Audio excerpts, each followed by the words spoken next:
State Senate District for Texas 29, Bethany Hatch, joining us. Bethany Hatch is a third-generation El Pasoan, graduate of Texas Tech University. Can I still say guns up, or is it just wreck 'em? I don't know. A successful small business owner, and above all, a follower of Christ. Bethany graduated from Coronado High School in El Paso and received her Bachelor of Arts in Advertising from Texas Tech University in Lubbock, where she managed a small business post-graduation. After freelancing as a graphic designer, she knew the only place that would ever be home was El Paso. Bethany moved back over 5 years ago to start a small business in Northeast El Paso, where she now employs 18 people. Being a small business owner has given Bethany a deep understanding of what it takes to bring financial stability to her district, Senate District 29.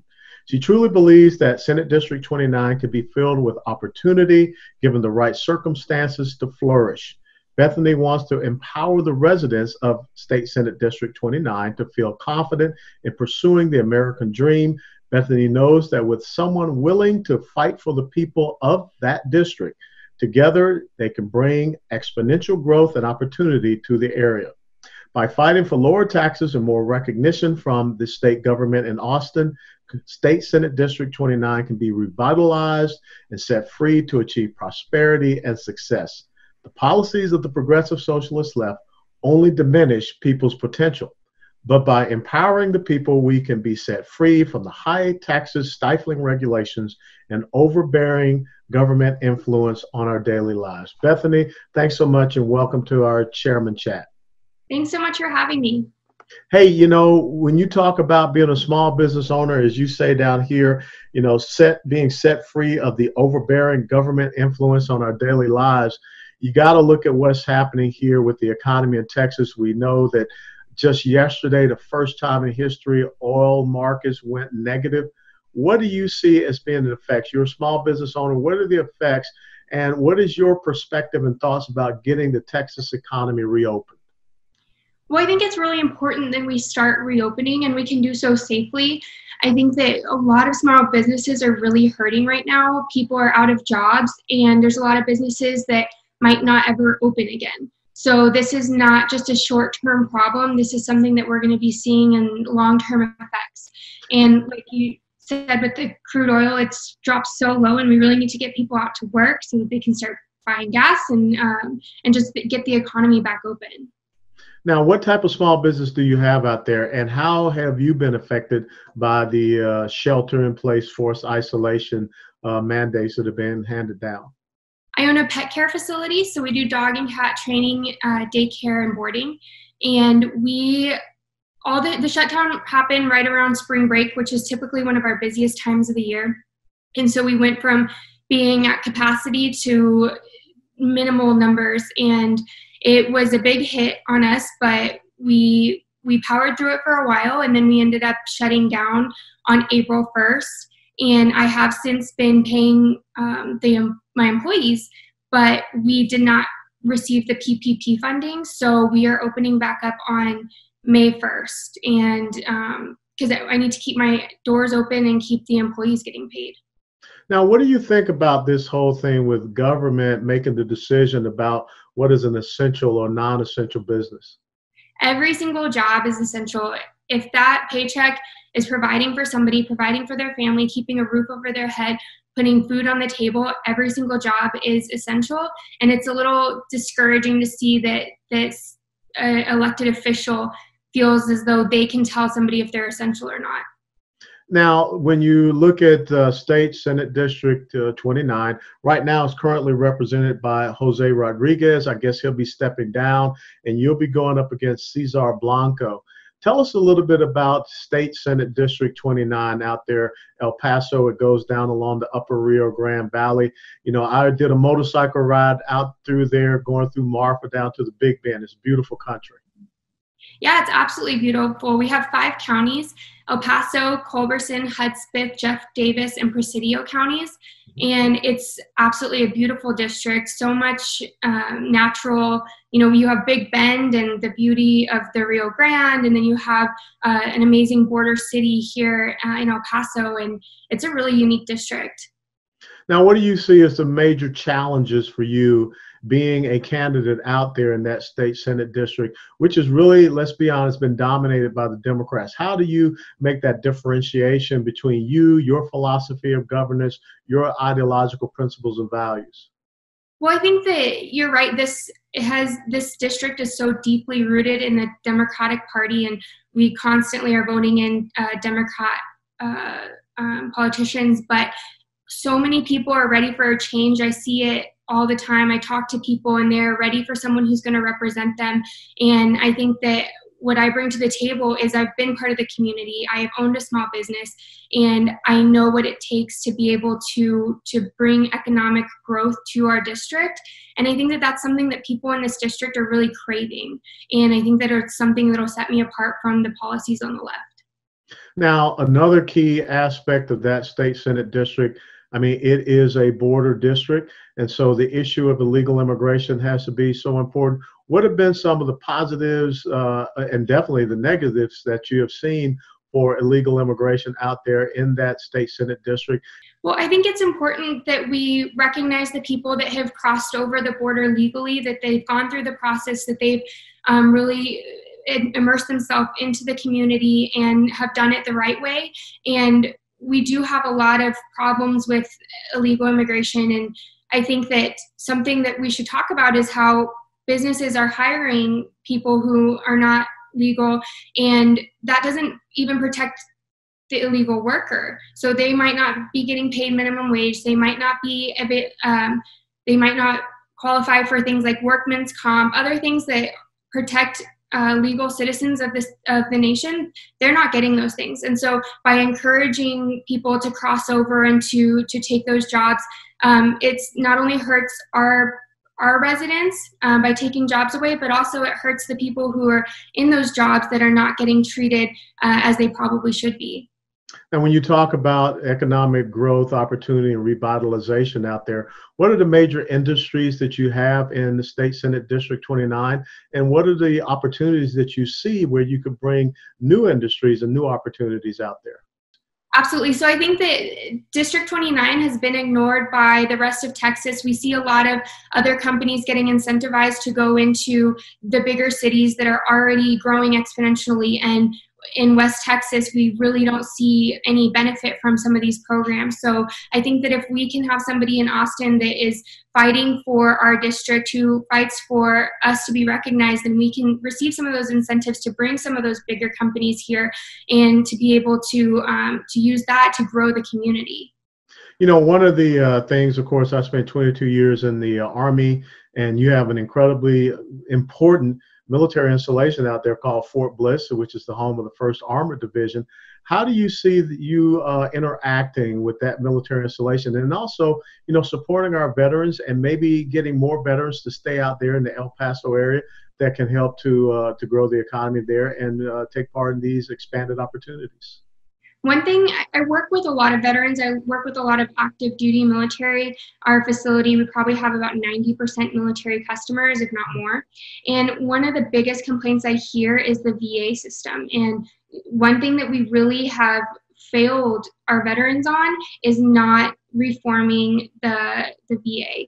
And they need to have that assistance that they're not getting. It's being run poorly. People are waiting for months and months to see a doctor, and we need to really work on fixing that system. And I think that if they have access to a good medical system here, a lot more people would retire, because it is a great city. It is a great district.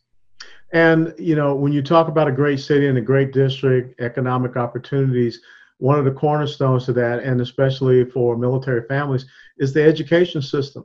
So what needs to be sustained or maybe even improved with the education system out there in State Senate District 29? I've talked to a lot of teachers who are concerned about how the education system is being run.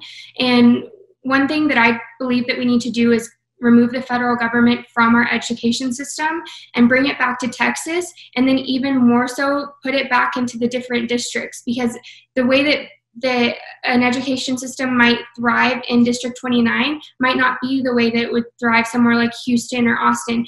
Our students are different here. We have different needs. And I think that if teachers were able to base their curriculum on each student individually instead of based around a test or based around federal standards, then we would see a lot more improvement in the system, and we would see kids graduating high school at a higher rate and possibly going on, if not to college, which isn't always necessarily the best choice for some people, but we have trade schools that people are really not, I feel like we're doing a disservice by not encouraging our students to seek different career paths. Now, Governor Abbott has said that schools are going to remain closed for the remainder of this school year. Are you seeing do you have a strong homeschooling community out there in State Senate District 29? And do you see maybe that there's an opportunity for growth there? Before this happened, there wasn't a huge percentage of people who homeschooled, and right now, of course, we're seeing all the parents staying home with their kids, homeschooling them, and I do think that it would be a great way to grow that community here. My sister was homeschooled, and I saw a lot of benefits from that, and I think that, again, not every student learns the same, so it's not a cookie-cutter response for everyone, and so some people would thrive better in a homeschooling situation, and where parents can, I think it's important to encourage that be an option for them.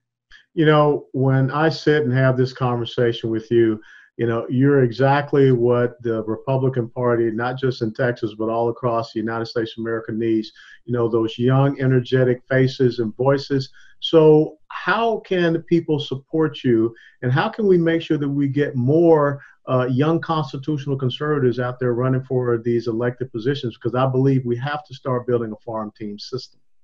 Absolutely. If anyone is interested in supporting me, we have the website hatch4texas.com, and it's FOR, and you can follow me on my Facebook page. I think it's really exciting to be involved in this process and to really talk to different people, and that's a comment I get a lot, is that I am younger and people are excited to see somebody of my generation being involved in politics, and there's more of us than people think, and hopefully when other people in my generation see me running, hopefully it'll encourage them maybe in the next election cycle to put their name on the ballot. Now, of course, you've got the typical consultants, the bean counters, the people that just look at demographics and statistics, and they will say to you, Bethany Hatch, this is a hill that's too difficult to climb. What do you say to those folks to get them to believe that you could possibly go out there and do something that has not been done for quite some time and flip a state Senate district from blue to red? I say that there's no battle that is impossible. I have strong faith in God, and I believe that this is absolutely a winnable seat, and I see that people are ready for that change, and I'm ready to fight. I'm ready to do what I think previous candidates before might not have been ready to do, willing to do, but I'm ready to get out there and fight for the people, get out there and know what their needs are, talk to them, and to really bring their voice to this seat, which is something we have not seen. And speaking of being a voice for those constituents there in State Senate District 29, about 816,000 Texans out there. You're the new state senator from out there in El Paso. What would be your first real legislative priority when you show up down in Austin for the legislative session in 2021? Oh, wow, there's so many things. I think there's a lot of ideas that I have. I would love to see something like constitutional carry get passed. I would love to see us focus on the sanctity of life, but I think also what's important is getting out there and talking to the voters of this district. I was in Hudspeth County, and they're really concerned about their water, and so when I hear that, that's something that I think needs to be a priority. And so the more I talk to people, the more that I learn about what the needs are that are important to them, and I think it would be something similar to addressing the water shortage in Hudspeth. Okay. Last minute, what do you think is the greatest challenge that you face, and how can the people watching this video help you to overcome that challenge? I think one of the biggest challenges that I get a lot of comments on is people think that I'm young, and I'm not as young as I look. But I have a lot of experience. I've been a small business owner for 5.5 years. So just people getting to know me, following me on social media, reading on my website, keeping in touch, and just being able to be an advocate for me, to be an ambassador for the campaign. I think that would be the greatest help that anyone could provide. Well, I want to throw in my little 2 cents. I think that there would be nothing better to upset Robert Francis O'Rourke than to have Bethany Hatch win the State Senate District 29 out there and become the person that represents him in the Texas State Senate. So, folks, if there's anything we really would like to see happen, let's see old Bob Frank O'Rourke not be really ecstatic on Election Day, and let's send Bethany Hatch down to Austin, Texas, as the next state senator from Senate District 29, which is out there in El Paso. So once again, your website and how can people follow you, Bethany? Hatch4Texas.com, and it's the same across all of my social media. It's Hatch4Texas FOR. Thank you so much, Bethany Hatch, and I want to wish you a happy San Jacinto Day. This is the day that in 18 minutes, those Texians and some volunteers from some other states whip Santa Ana in 18 minutes and ensure that we have this great state of Texas. So God bless you, God bless Texas, and thank you for being with us. God bless. Thanks for having me.